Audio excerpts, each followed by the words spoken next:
Muy buenas amigos, ¿qué tal? ¿Cómo estáis? Bienvenidos un día más a este vuestro canal. Este vídeo va a ser polémico, este vídeo va a ser largo y este vídeo os va a traer muchísima información para esclarecer la desinformación que últimamente se está produciendo.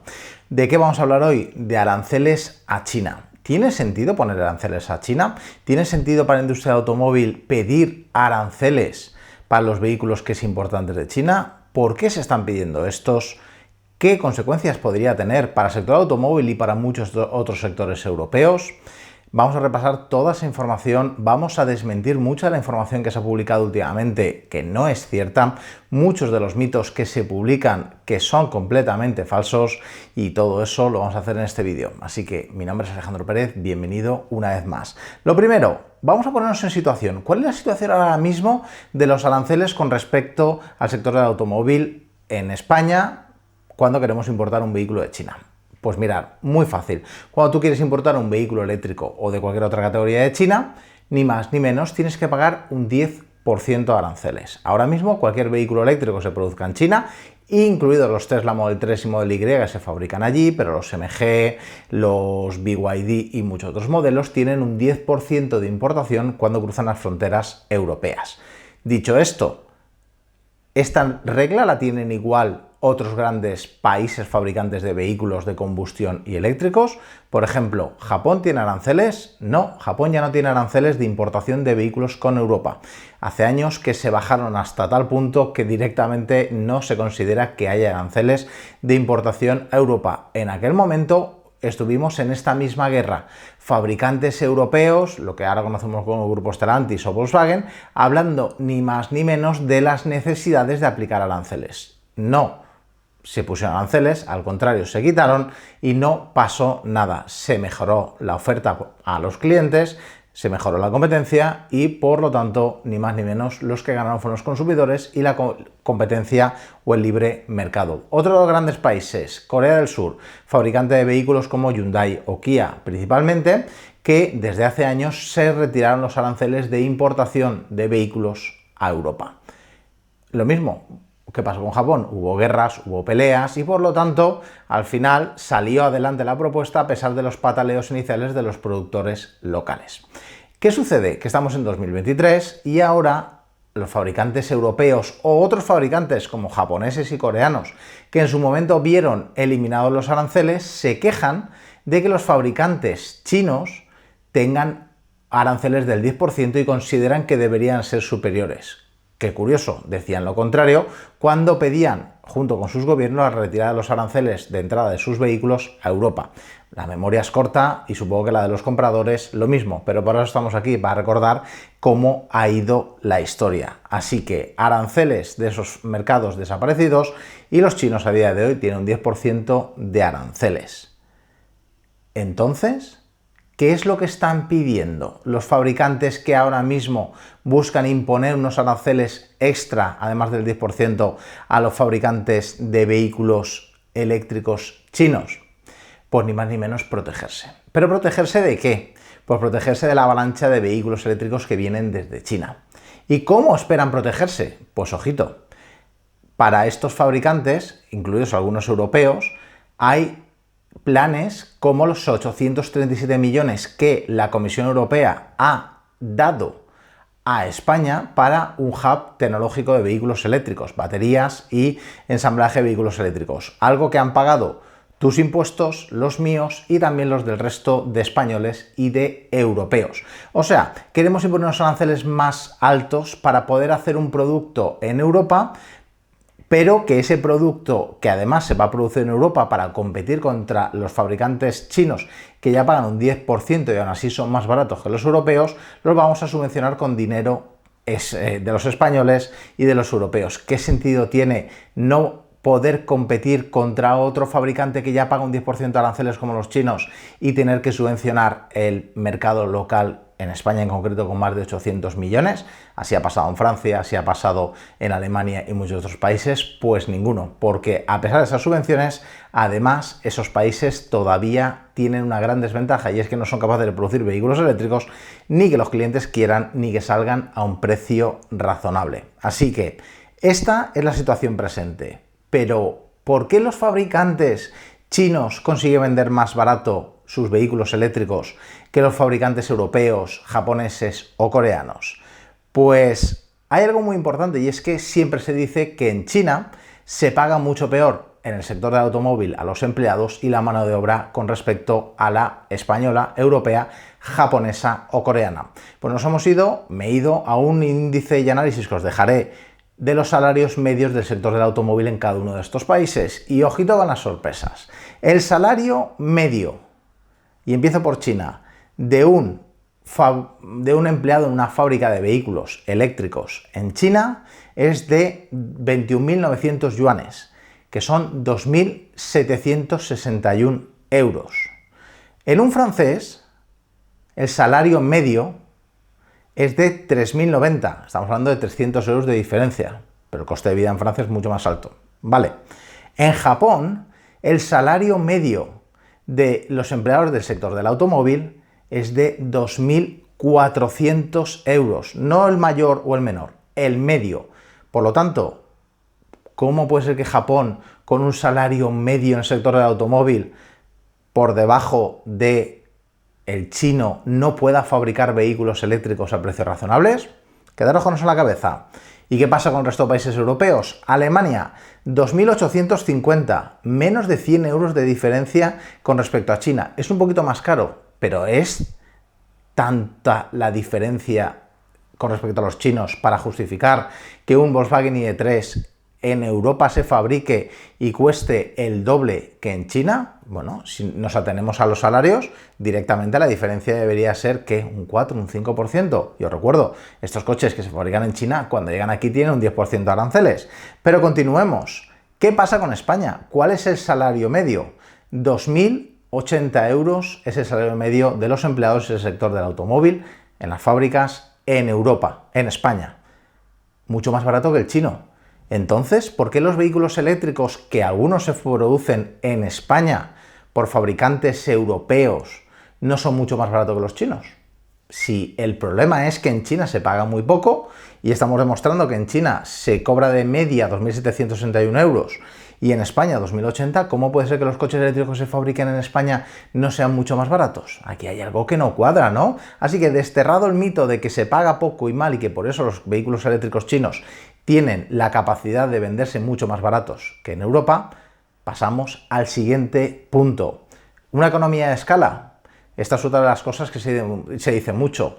Había un artículo reciente en 5 días que os dejaré aquí abajo enlazado, donde el presidente de Toyota dice que, claro, los fabricantes chinos tienen una economía de escala que les permite bajar mucho los precios. ¿Qué significa una economía de escala? Que producen tantos coches que se abarata mucho el precio unitario. Y diréis, bueno, perfecto, pero ¿me viene alguien de Toyota, que es el padre de las líneas de producción just in time, que tanto optimizaron, revolucionaron durante los años 80 y 90 las líneas de producción de vehículos de combustión, permitiendo convertir a Toyota en el mayor fabricante de vehículos del mundo? ¿Ahora se va a quejar Toyota, que sigue siendo el mayor fabricante de vehículos del mundo, de que no tiene suficiente línea o capacidad de producción como para competir con los chinos?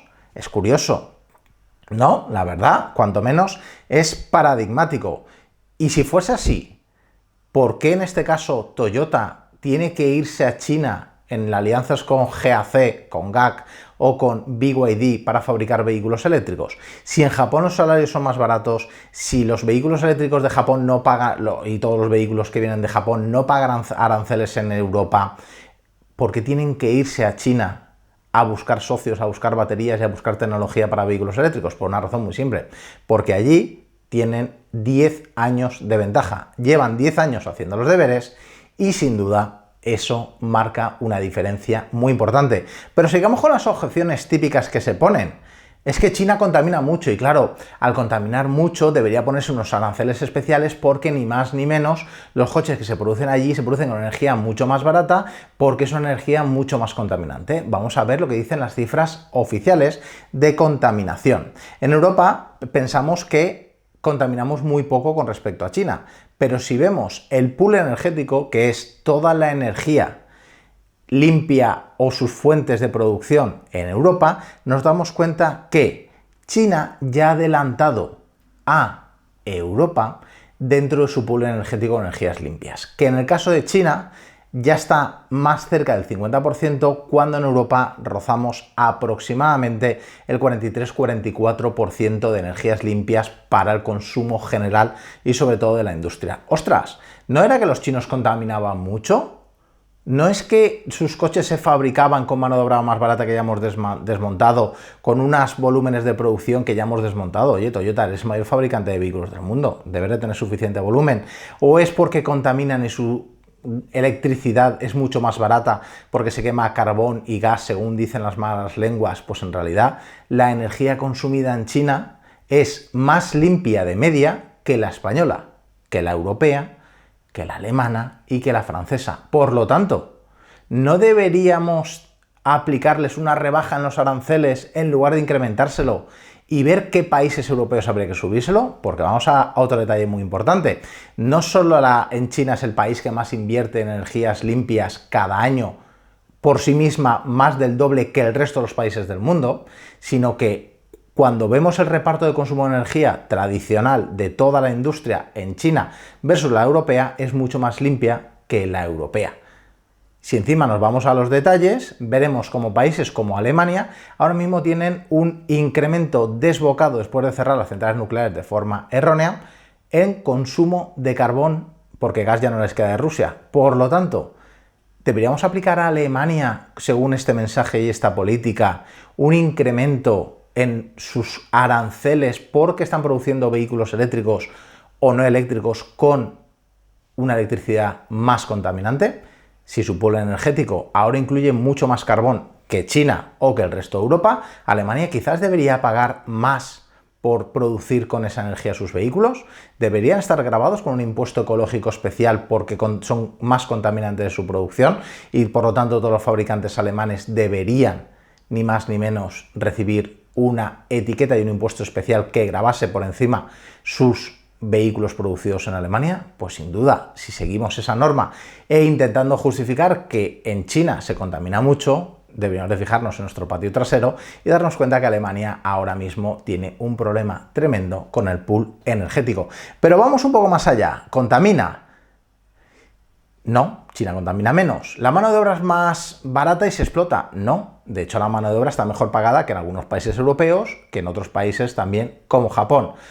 Volumen de producción. Oye, en Japón siguen teniendo el mayor fabricante en volumen de producción de vehículos del mundo. Por lo tanto, de esos tres pilares y excusas principales que se comentaban en el artículo de 5 días y en muchos otros foros y debates, al final nos damos cuenta de que se han desmentido por sí mismos. Entonces, aún así vamos a seguir adelante, vamos a intentar poner aranceles. ¿Quién ha sido el primer país que ha intentado poner aranceles a los vehículos importados de China? Francia, en concreto, el presidente Emmanuel Macron, a través de la presión establecida por Stellantis y por el grupo Renault, han intentado establecer aranceles a los vehículos que se importan de China. Resultado de ese intento que se inició el pasado mes de junio-julio. 0 aranceles nuevos puestos. ¿Por qué? Porque si nos aventuráramos a poner aranceles, vamos a analizar cuál es la balanza comercial entre lo que exportamos y lo importamos desde China y con qué cosas nos quedaríamos en Europa si pusiéramos aranceles a sus vehículos. China haría lo mismo, no solo a los vehículos, sino a cualquier otro producto que exportemos, o incluso dejaría de exportar ciertas materias primas a Europa. ¿Y de qué depende Europa principalmente de China? Productos electrónicos y tecnología. Eso está publicado en el Instituto Nacional de Estadística y además también en el Parlamento Europeo sobre tratados. Textil y ropa, productos de plástico y caucho, mueble y artículos para el hogar, maquinaria y equipamiento industrial, productos químicos, productos metalúrgicos. Haceros una idea, si China no nos exportase materias primas para producir metalurgia, aceros y aluminios, no tendríamos capacidad de producción propia en Europa, ni de aceros ni de aluminios. Es más, la urea, que es uno de los componentes principales de estos procesos, cuando llegó la crisis del COVID, dejaron de producirse aluminio y aceros en Europa porque no teníamos materia prima. Así que, ¿nos podemos atrever a poner unos aranceles extra y enfadar a China? Pues, ojito, cuidado. Productos de cobre. ¿Para cuántas cosas necesitamos el cobre en Europa? ¿Para cuántas industrias necesitamos el cobre? Muchísimos. Energía y recursos naturales. China es el mayor productor de placas fotovoltaicas del mundo. también de baterías para ahorro energético, para almacenamiento de producción solar, eólica y saltos de agua. ¿Cómo íbamos a hacer para ser más limpios en Europa si no contásemos con esa tecnología de China? Pues ni más ni menos, no lo seríamos. Si Europa incrementase los aranceles, que ahora mismo son del 10% y que yo sinceramente creo que llegará un punto que la Comisión Europea se dará cuenta que tenemos que hacer un acuerdo de libre comercio y entre Europa y China convertirnos en la gran potencia del libre mercado, superando con creces a otros países asiáticos y superando con creces a Estados Unidos, entraremos en una guerra de productos, en una guerra de costes y los que perderíamos seríamos tú y yo. China podría poner aranceles que ya amenazan en un momento a productos alimenticios como jamón, aceite y otros productos derivados alimenticios producidos en España. Castigo el turismo. China es uno de los, sobre todo después de la salida del COVID y también antes del COVID, es uno de los grandes exportadores de turismo del mundo. Tiene una clase media que crece sin parar, o el volumen de ricos en China crece sin parar y ni más ni menos tienen un gran volumen de exportación de turistas. España es receptor neto de turismo de China y de otras partes del mundo. Vamos a castigar esa industria por la poca industria que tenemos ahora mismo en el sector automóvil, pues ni más ni menos. Complicado. Y luego vamos a las conclusiones. Ya hemos visto que los salarios no, ya hemos visto que los volúmenes de producción tampoco es una excusa, ya hemos visto que lo de contaminar no, porque Europa contamina más y encima hace menos por contaminar menos que China. Por lo tanto, ¿qué aranceles les vamos a poner a los chinos? Además del 10% que ya pagan. ¿Qué solución tienen en este caso también los fabricantes japoneses o coreanos o los fabricantes europeos? Pues la más simple y rápida es producir más y mejor. Si los japoneses quieren competir contra los chinos en vehículos eléctricos, lo tienen muy fácil. Produzcan más vehículos, mejor acabados, con mejores prestaciones, a mejores precios. Ni más ni menos. Los clientes en España y Europa no se compran los vehículos chinos porque tengan un amor por China especial. Más bien lo contrario. Tienen cierta animadversión o empiezan a descubrir que detrás de esa animadversión hacia los productos chinos hay producto de calidad. ¿Qué sucede? Que en el otro lado de la bancada, en la bancada de los vehículos europeos, japoneses o coreanos, cada vez hay productos más caros que no consiguen bajar el precio de mercado de los vehículos. Y ni más ni menos, ahora te encuentras con los aranceles incluidos vehículos chinos eléctricos más baratos que vehículos europeos de combustión. Ejemplo, MG4 es un modelo claro, el MGZS Petrol es otro producto completamente destacado que arrasa incluso a los Dacia de combustión y sin duda la clave está en producir más a mejores precios y sobre todo ser más competitivos.